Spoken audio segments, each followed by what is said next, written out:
How would your career look if you stopped managing other people's perceptions of you and started honoring your own limits? Welcome to the Lawyer Burnout Solution, the podcast for women attorneys who want to move from survival mode to a sustainable, fulfilling lawyer life. I'm Heather Mills, and every week I share tools, strategies, and mindset shifts to help you reclaim your energy, confidence, and career.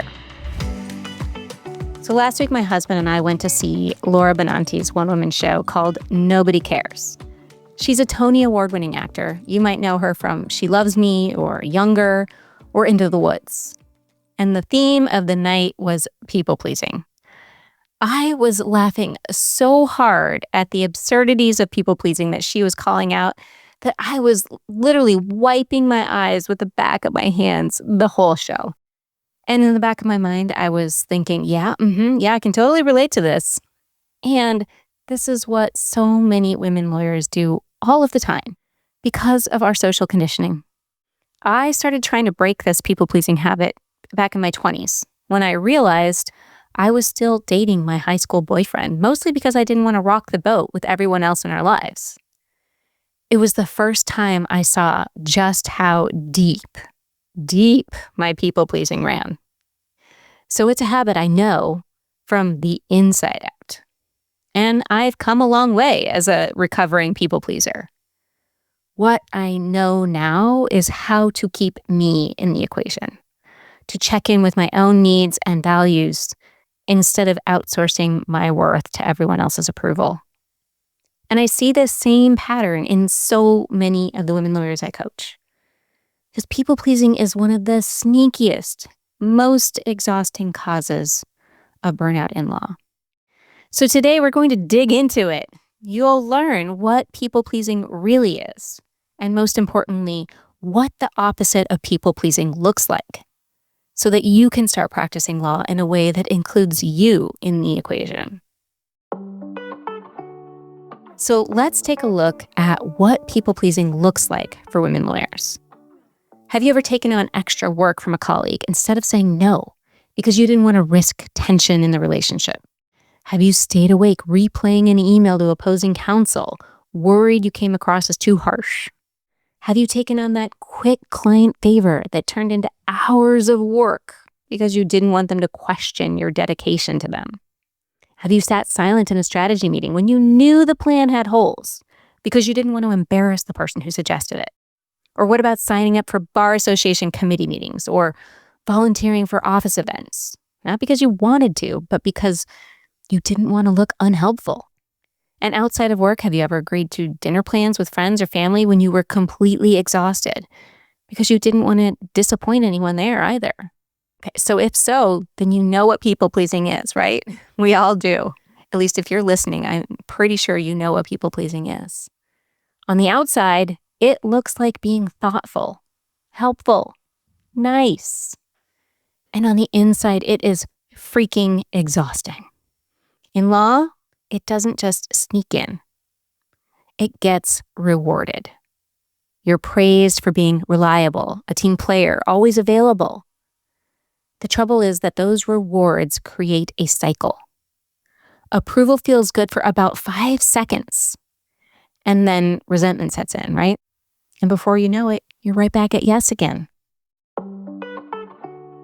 So we have to go back, way back, usually to childhood, to really understand people-pleasing. For me, people-pleasing didn't start in law. It started way earlier, as I suggested at the beginning.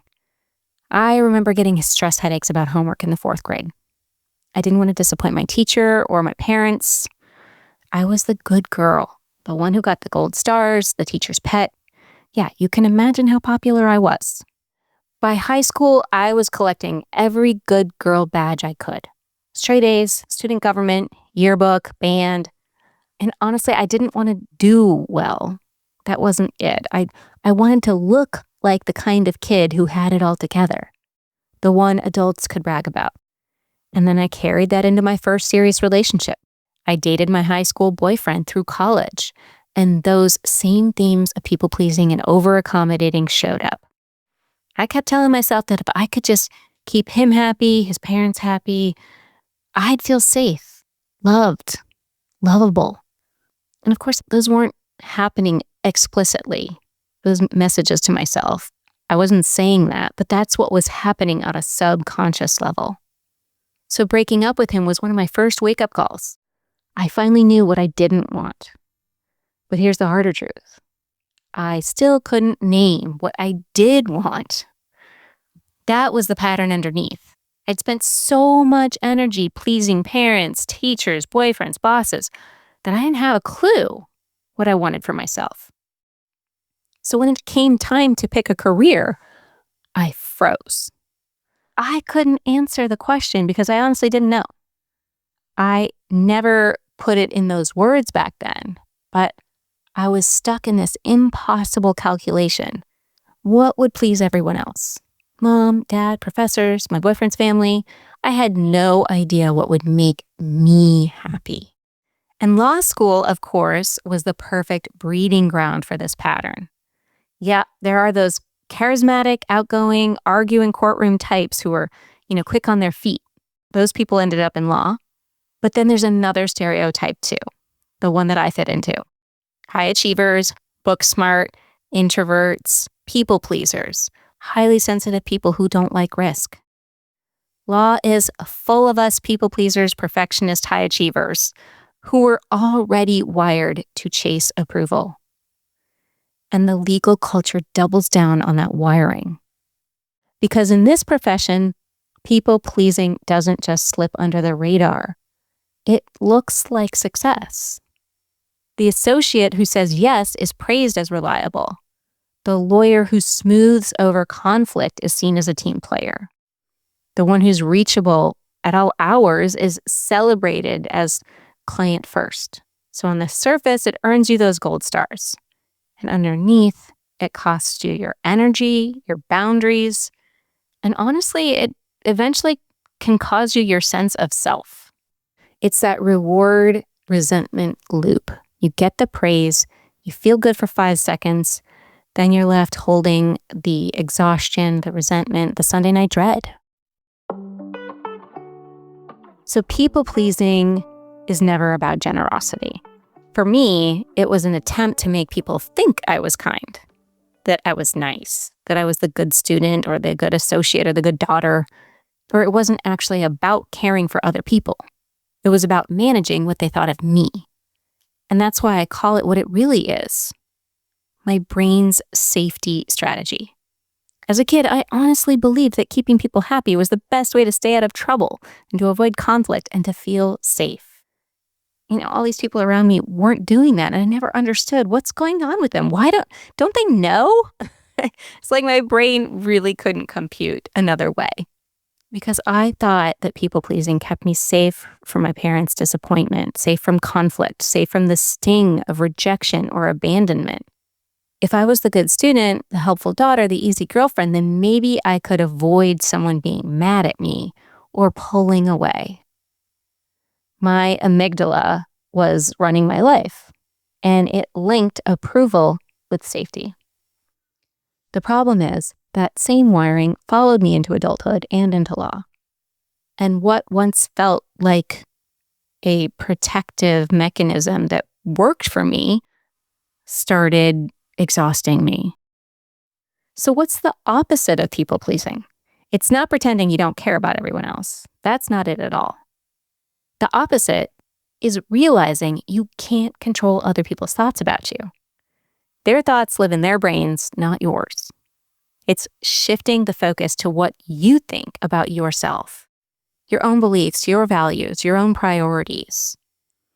It's creating safety internally by managing your brain with mindset work and through deprogramming your thoughts so that you don't have to outsource your safety to everyone else's approval. And this is what I do with my clients using tools like the T practice and mindset matrix. It also means being willing to disappoint people in order to put yourself back into the equation. To say, I matter here too. My opinion matters. My needs matter. And it's taking responsibility for what you want, your own dreams, your own desires, instead of living life by what will keep everyone else happy. That's the shift. from trying to look nice to actually living true, from managing other people's perceptions to building trust in yourself and your own decision making. So how do you start unwinding this people-pleasing reflex in real life? The first step is to notice when you're in it. The next time you catch yourself saying yes automatically, pause and run a quick check that I teach. It's part of the T practice. And it's just discerning between fact and thought. Facts are neutral. They're the pieces of reality that everyone could stipulate to in court. My colleague sent me an email. The meeting is scheduled for Tuesday.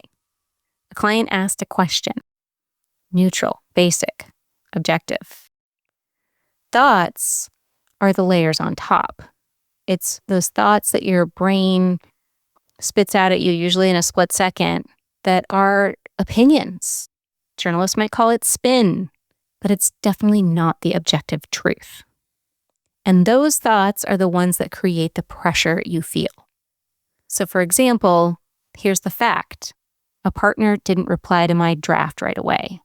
And here's the thought that you might be putting on top of it. They must be disappointed in my work. Here's the fact.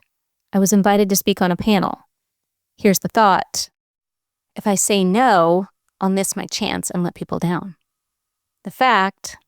My kid's teacher requested parent volunteers. The thought. If I don't volunteer, everyone will think I'm a bad mom. So you can see the difference. The facts are neutral.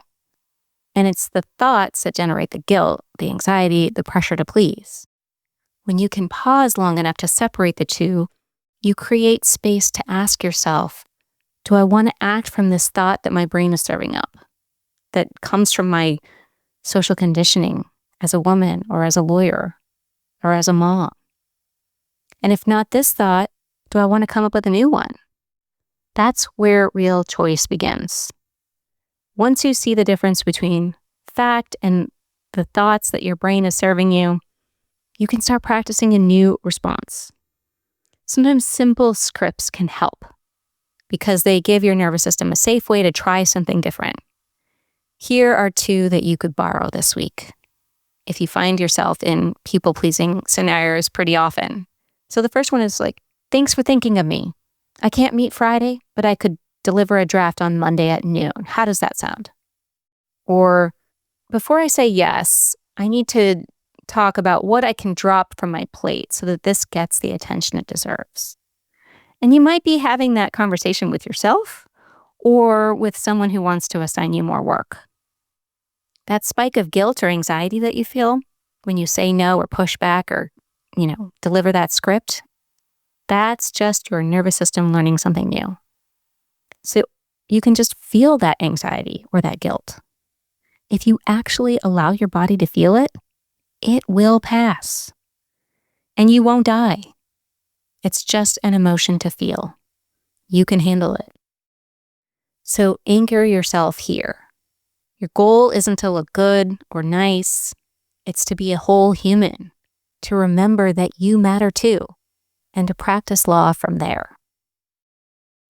When I was practicing, I said yes to too many assignments, to too many volunteer work opportunities, or things that I didn't have the capacity for. I'd stay late, miss dinners, drag myself home feeling exhausted, and maybe continue my work there. Very unproductively. It took me years to see my yes wasn't really about the work. It was about managing perception. I wanted to be seen as reliable, as good, as competent. But every yes that betrayed my limits disconnected me further from myself. What finally started to shift things wasn't better time management. It was rebuilding self-trust. It was reminding myself, and again and again, I matter too.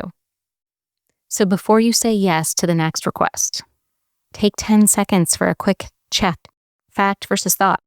What's the bare fact of what's being asked of you? And what's the thought that your brain instantly adds about what it will mean if you say no? And from there, you can try one of those scripts or come up with a new thought. Notice the discomfort. Breathe. That's not failure. That's you building capacity. So what I hope you're taking away from this episode today is that people-pleasing isn't proof that you're kind or competent. It's an attempt to look that way, to manage approval and avoid risk. And every time you pause and separate fact from thought and include yourself in the decision, you're building a new reflex. You're building self-trust. And this doesn't have to be a massive overhaul. 1 rep at a time is how you loosen this old pattern. So if you're ready to stop people-pleasing and start practicing law from self-trust instead of fear, I'd love to help. Book a free call with me at heathermillscoaching.com/call. We'll look at where you might be caught in patterns that once made sense for you, but no longer serve you. And we'll map out your next step towards deeper self-trust. That's it for today. Thanks for listening. Thanks for being here. Remember to be kind to yourself, even when you're people-pleasing. It's okay. 1 step at a time. And I'll see you next time.